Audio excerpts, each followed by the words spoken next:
Srimad Bhagavatam, 5th canto, chapter 17, the descent of the river Ganges, text 12. In these 8 varshas or tracts of land, human beings live 10,000 years according to earthly calculations. All the inhabitants are almost like demigods. They have the bodily strength of 10,000 elephants.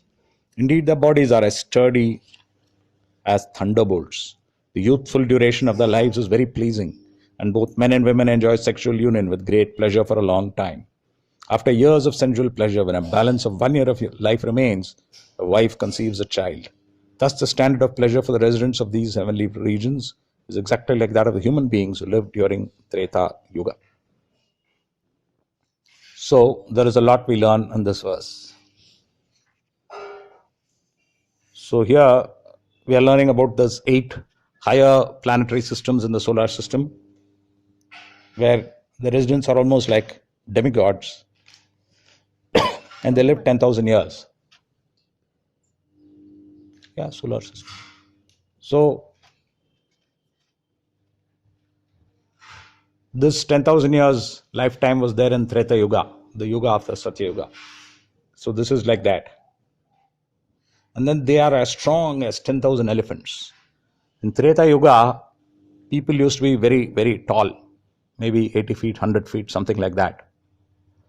So, being very tall, it is not surprising that they had the bodily strength of 10,000 elephants. In fact, the bodies were as strong as thunderbolts. And they enjoyed a very youthful life. They enjoy a very youthful life right till the end. Both men and women enjoy sexual union with great pleasure. And then when 1 year is left, they'll conceive a child. And then they'll leave the body suddenly, fall down to a lower planetary system, having finished their whatever pleasure they got from the previous good karma. So, this is something which we have already enjoyed in the past. Perhaps it depends whether we went higher and came down or whether from down we are coming up. If suppose we happen to be a cow in our previous lifetime and then we've got the body of a human being, then we come from below.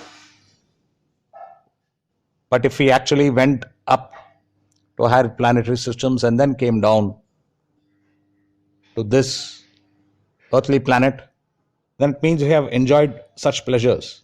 It might have been in these solar system planets or higher heavenly planets, celestial planets.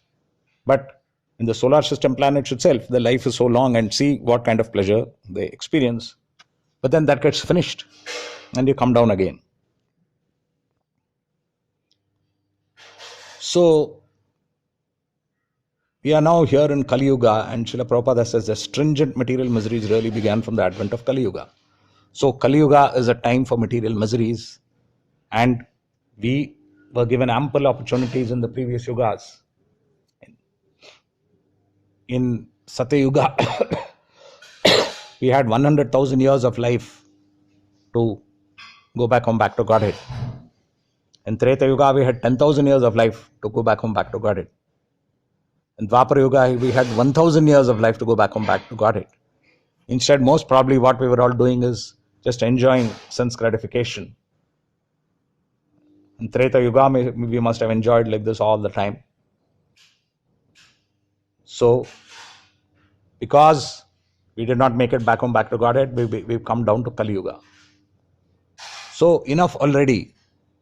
Let's not strive for the same kind of sense enjoyment this lifetime. Because this Kali Yuga we are not meant to enjoy. Srila Prabhupada mentions that while in the Treta Yuga or in the heavenly planets, the higher planetary systems, people could have sex pleasure their whole lives without getting pregnant.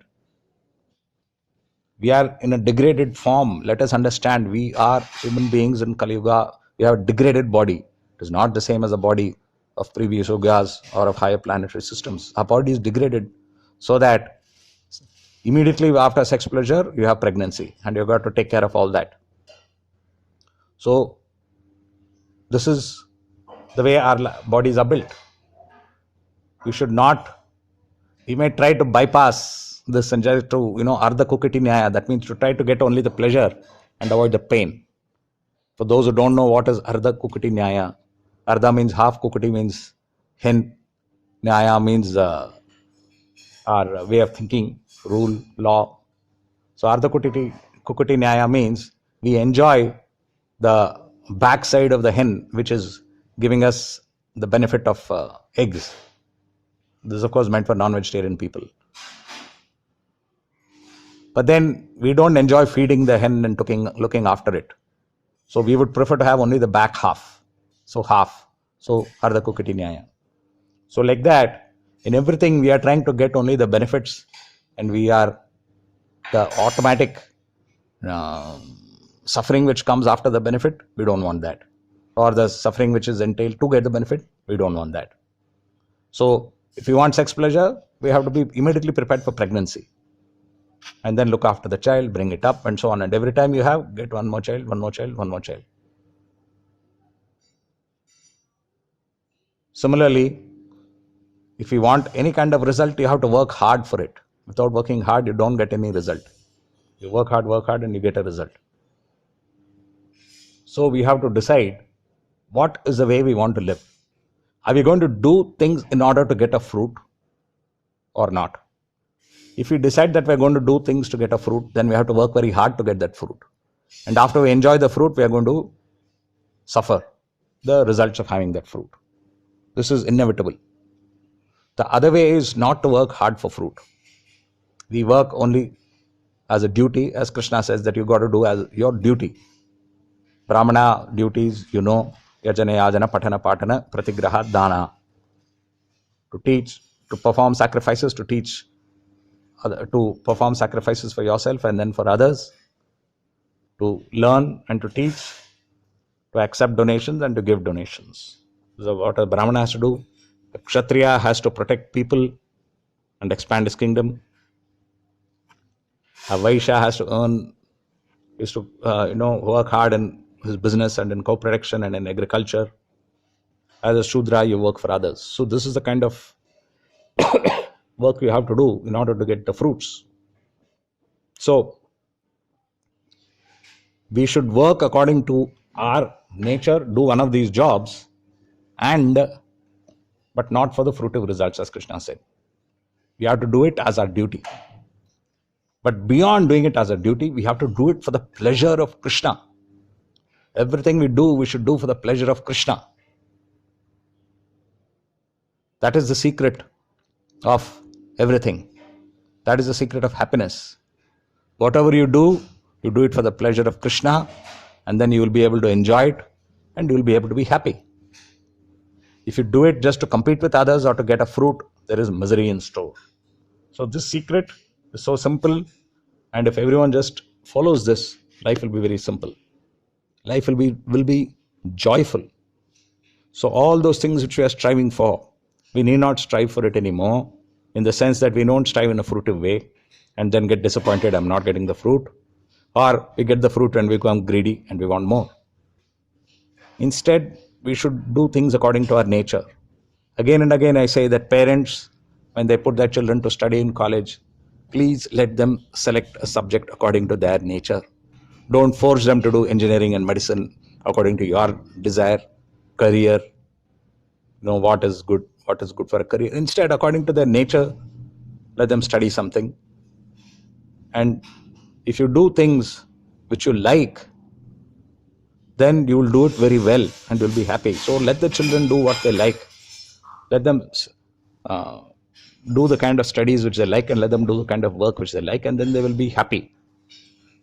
Anyway, they are going to earn money according to their karma. So at least while getting the money according to their karma, let them be doing the work which they like. This is your duty. Don't be harsh on them and say that they don't know anything and I will force them to study for IIT. I will force them to go and do medicine for 10 years and that to allopathic medicine. Don't do all these things. Let everyone study and work according to their nature, and teach them how to do it for the pleasure of Krishna and the devotees. If you do things for the pleasure of Krishna and devotees, they will be definitely successful. Have faith, even if you face reverses in between. Have faith If you do things for the pleasure of Krishna, everything will be successful, everything will be happy, and your whole life will be in bliss, and you can spread bliss to everyone else. Hare Krishna. Thank you very much. Thus end the commentary for Srimad Bhagavatam, 5th canto, chapter 17, The Descent of the River Ganges, text 12 by Vijay Venugopal Das. Next, we'll have the commentary by Prem Padmini Devi Dasi. Hare Krishna.